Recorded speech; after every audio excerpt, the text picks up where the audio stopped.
Historia corta bonus 1. Brasa amatista. Desde tiempos inmemoriales, la oscuridad ha sido el mejor terreno para sembrar las semillas de la conspiración. Sin embargo, incluso así, este grupo de mentes criminales en particular estaba empujando los límites de la banalidad. A cierta distancia del pueblo más cercano, tres figuras sospechosas se apiñaban en una cabaña de cazadores en ruinas, con sus rostros casi pegados unos a otros. No solo habían abandonado cualquier prenda o accesorio que pudiera apuntar a sus identidades, sino que su atuendo había sido reducido a lo más básico. Tan sencillo y relevante era que sería difícil para un testigo recordar incluso el rasgo más simple. Se habían cubierto los rostros con barro y tinta, llegando al extremo de rellenar sus bocas con algodón para cambiar el contorno de sus mandíbulas. En el centro de estos malhechores disfrazados había una mesa, y sobre ella, un único mapa.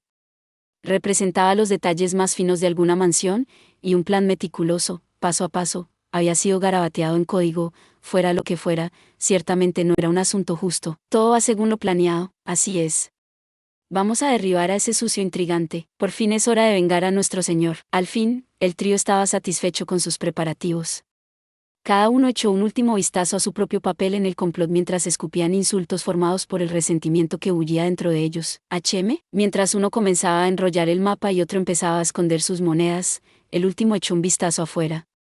Cuando el último señor había fallecido, su sucesor había mostrado tan poco interés en la casa que esta cabaña había sido abandonada, ni siquiera había un guardabosques asignado para mantenerla. Además, ni siquiera un cazador experimentado se atrevería a merodear por las profundidades del bosque cuando la diosa de la noche se ocultaba bajo un manto de nubes. Las probabilidades de que alguien los encontrara eran mínimas. Sin embargo, el vigilante había escuchado un sonido, no el susurro de las ramas azotadas por el viento, ni el alegre salto de un zorro liberado del peligro de un arco de cazador, sino el crujido de una rama rompiéndose bajo el pie de alguien. De inmediato, el grupo se puso en alerta, cada uno alcanzando su arma mientras observaban la puerta. Uno sacó una espada larga oculta en su manto, otro preparó un conjunto de dagas arrojadizas, el último sacó una varita. El espadachín dio el primer paso, silenciosamente, se acercó a la puerta principal. Pero medio instante antes de que pudiera atravesarla, su enemigo apareció, no desde la puerta, sino desde el techo deteriorado y lleno de agujeros. Un enorme cuerpo cayó en picado, aplastando la mesa junto con el mapa y el farol que descansaba sobre ella. Pero justo antes de que se extinguiera la única fuente de luz, los tres vislumbraron un ciempiés descomunal. Se enfrentaban a un semihumano del sur, una rareza en esas tierras, un cepa. El fugaz momento de luz dio paso a tantos gritos como personas había.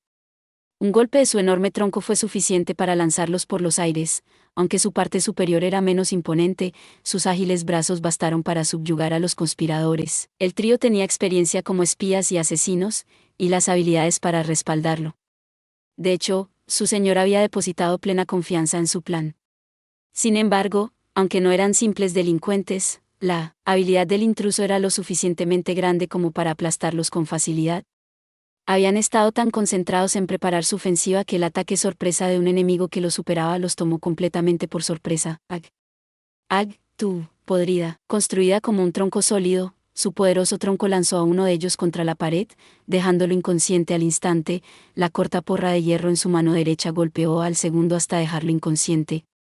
Con su mano libre, agarró al último mago por el cuello, levantándolo en el aire de tal manera que sus pies apenas tocaban el suelo. Aún así, el mago pataleaba y se retorcía mientras intentaba conjurar un hechizo, pero la segunda mano izquierda de la cepa rápidamente le arrebató la varita, dejando que el maná del lanzador girara en círculos dentro de su cuerpo. El último conspirador fulminó con la mirada al asesino encapuchado durante un momento, pero finalmente se quedó sin aliento y perdió el conocimiento. Todo lo que quedaba era una cepa solitaria y aburrida junto a su presa.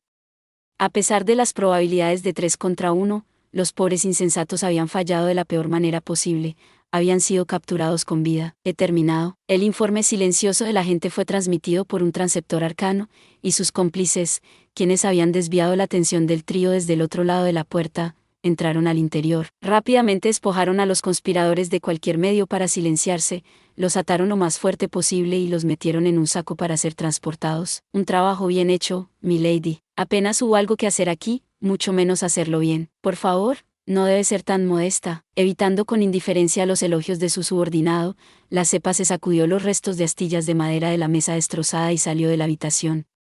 La verdad sea dicha, no sabía cómo debía responder. Esto no había supuesto ningún desafío, y todo había terminado en un instante. No solo habían caído en el truco más viejo del libro, sino que ni siquiera lograron un solo contraataque antes de que ella los desarmara. A este ritmo, terminaría la noche sin haber sudado ni una gota. Como de costumbre, su trabajo la aburría. ¿Cuánto tiempo más duraría esto?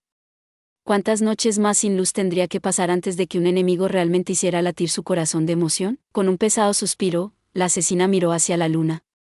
Menguada en una fina creciente, su luz era débil y no ofrecía respuesta alguna mientras se reflejaba en sus ojos amatistas. Las brasas del combate ardían en su corazón mientras se deslizaba en la noche junto a sus compañeros. Pero las cenizas permanecían encendidas, y ella continuaba preguntándose, ¿cuándo encontraré a un oponente digno? Consejos. Entre la nobleza, no es raro ver clanes enteros empleados para tareas de reconocimiento o asesinato. Estas familias invariablemente llevan la sangre de criaturas especialmente aptas para dichas tareas, y su empleo generacional suele depender de ese hecho. Las ambiciones del hombre se entrelazan para formar la obra magna caleidoscópica que es la sociedad, o al menos, así lo veía alguien que había dedicado toda su existencia eterna a contemplar esa obra de arte. Sin embargo, algunas cosas estaban más allá de su comprensión. Tomemos, por ejemplo, a su hija. ¿Te gusta? Hemos preparado todos tus platos favoritos esta noche. Gracias, Marqués Don Nersmark. Estoy muy complacida. Oh, por favor. Ha despachado a todo el personal y las barreras están firmemente establecidas. No dejarás de ser tan distante. Habiendo nacido antes de la fundación del Imperio Trialista en sí, el marqués tenía una larga lista de descendientes, algo impensable para cualquier otro Matusalén. La raíz de su promiscuidad radicaba en su compromiso con sus maquinaciones. La diplomacia matrimonial era una de las herramientas clave que hacían funcionar sus intrigas. Mientras que otros de su especie manipulaban sus mentes con magia para saciar sus deseos, él se aseguraba de tener hijos a su imagen y semejanza. Se había casado y vuelto a casar, algo perfectamente aceptable socialmente para un inmortal cuando su compañero mortal fallecía, hasta el punto de que otros matusalenes cuestionaban si realmente era uno de ellos. Además, había adoptado tantos hijos como los que había engendrado. Gracias a estos esfuerzos combinados, había maniobrado hasta el punto de estar técnicamente relacionado con la mitad de las 7 casas electorales, pero aún no podía entender cómo tratar a su joven hija. El problema solo había empeorado recientemente, dado que ya había hecho conocer sus inclinaciones apasionadas. Nakeisa era hija de Asima, una antigua agente con cuya encantadora personalidad el marqués se había encaprichado, tomándola como amante muchos años atrás. Siendo la hija de una de sus favoritas, había cuidado con esmero de criar a la niña con amor. Sin embargo, la barrera entre Matusalén y Sepa era difícil de conciliar. Mientras cenaban juntos en un retiro médico privado, notó que ella seguía cortando su comida en pequeños pedazos para comer sin mover la boca. Incluso fuera de la vista pública, era difícil leer su rostro imperturbable. Sus bellos rasgos eran tan notablemente estoicos que era difícil señalar alguna característica verdaderamente distintiva. Con la firmeza de su mirada, era fácil sentir que el marqués estaba hablando con una estatua magistralmente esculpida. Por un tiempo, el padre dejó que su hija disfrutara en silencio de sus alimentos favoritos. Sin embargo, su curiosidad terminó por ganarle. Incapaz de dejar que sus preocupaciones se intensificaran, hizo una pregunta que anteriormente había recibido una respuesta incomprensible. Por cierto, comenzó el marqués, sobre ese sirviente rubio. Casi te mata, ¿verdad? Entonces, ¿por qué le tienes tanto aprecio? Las manos de la chica se detuvieron, congelando el cuchillo y el tenedor en el aire. 2 gemas amatistas miraron directamente a los ojos cenicientos de su padre, y su mirada vaciló. Cualquiera de sus oponentes políticos habría quedado atónito al ver al marqués Don Nersmark cometer tal error, pero la peculiaridad de la respuesta anterior de su hija persistía en su mente. ¿Sabe cómo se aparean los 100 pies? ¿100 pies? Sí. Primero, el macho produce una cápsula de esperma que entrega a la hembra. A partir de ahí, la hembra utiliza el paquete para fertilizar sus propios huevos, sin necesidad de copulación. El marqués estuvo a punto de actuar como un padre apropiado y advertirle que no usara un lenguaje tan poco propio de una dama, pero la breve explicación de la chica no le dejó espacio para interrumpir. Nuestro linaje se remonta a una rara variante de 100 pies particularmente agresivos, y sin embargo, poseemos órganos reproductores aquí, en nuestro torso. No ve ninguna necesidad de que te explayes en los detalles. Disculpe. Olvidé por un momento que usted ya lo sabría, marqués. A pesar de todos sus años, esto hizo callar de inmediato al Matusalén. El recordatorio de que, obviamente, se había acostado con la madre de la chica lo hizo sonrojar. Si hubiera sido 200 años más joven, tal vez se habría comportado como un tonto, tal como suelen hacer los chicos jóvenes. Es solo una especulación de mi parte, pero sospecho que nuestra preferencia natural por la acción independiente nos lleva a buscar compañía que iguale nuestra agresión. Para los sepa, intimidad, no era una palabra tan armoniosa como podrían entenderla los humanos. El sexo era menos una unión y más un enfrentamiento, más parecido a una lucha o incluso a un combate mortal que a un dulce abrazo. La imagen de su amante apareció naturalmente en la mente del marqués don Nersmarck, pero ella era una mujer hermosa y modesta, completamente alejada de los conceptos de los que hablaba su hija. Sin embargo, en verdad, esto era producto del discernimiento de la mujer. Tenía tanto la inteligencia como la capacidad para adaptar su estilo a los caprichos de su pareja. Después de todo, tal técnica venía con el oficio. Ningún operativo encubierto podía extraer información sensible si imponía sus gustos instintivos a un posible informante. Me han dicho que agarrar del cuello, mostrar los colmillos y las peleas a puño limpio son solo un preludio para muchas parejas. ¿Qué? Apasionado. Dime, ¿de dónde aprendiste todo esto? Hay muchos hombres en nuestra organización, y esas conversaciones entre ellos no son difíciles de escuchar. Aunque el marqués no era un padre sobreprotector, hizo una nota mental de ordenar al anciano de la familia que mantuviera a sus hombres bajo control la próxima vez que se vieran. De cualquier manera, continuó Nakisa, esa es simplemente la carga con la que estamos lidiando. Una pareja que pueda enfrentarme con toda su fuerza, alguien con la capacidad de someterme. Eso me atrae en un nivel profundamente instintivo. Mientras hablaba, la mente de la chica vagaba hacia una dulce fantasía, al menos, según los estándares de los EPA. Si tan solo pudiera acercar esos fríos ojos felinos, si él hiciera lo mismo, bloqueando sus miradas a corta distancia, si tan solo pudiera hundir sus colmillos en su cuello, dejando la marca característica de un cepa con los suaves efectos de sus toxinas corriendo por sus venas. Pero entonces él contraatacaría.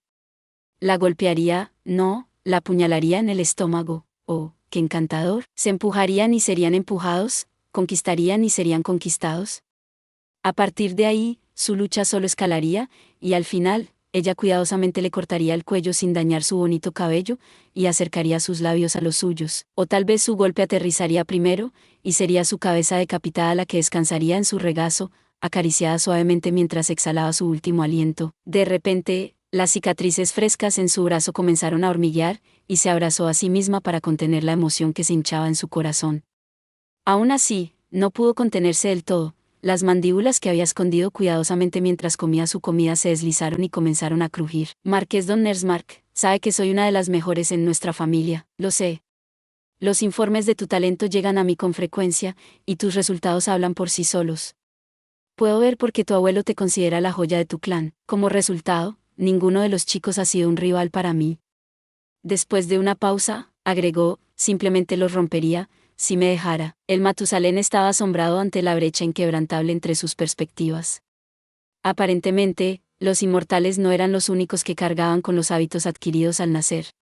O tal vez, pensó para sí mismo, cada forma de vida llevaba consigo inclinaciones e intuiciones incomprensibles para aquellos que no las compartían, pero si fuera él, no se rompería bajo mi puño. Me mostraría el abismo de la ruina. Estoy segura de que un verdadero enfrentamiento con él sería un recuerdo inolvidable. Y, además, nuestro hijo sería sin duda más fuerte que cualquier otro. Ya lo ve, profundiza en la búsqueda del conocimiento, y te encontrarás en profundidades demasiado complejas para comprender. Por una vez en su vida, el marqués don Nersmarck pudo empatizar con las luchas de los meigas que tan a menudo utilizaba como peones. Al final, las preocupaciones del padre no estaban más cerca de resolverse, solo se volvían más severas. Consejos. Algunos tipos de semihumanos se dice que han adquirido la capacidad de dar a luz jóvenes vivos después de dejar atrás sus raíces ancestrales. Sin embargo, esto con frecuencia conduce a una tensión inconsciente con los instintos que heredan de sus predecesores animalísticos, lo que dificulta su adaptación a las expectativas sociales. Gracias por ver. Si te gustó este contenido, no olvides darle like, compartir y suscribirte para más videos similares. Nos vemos en el próximo video.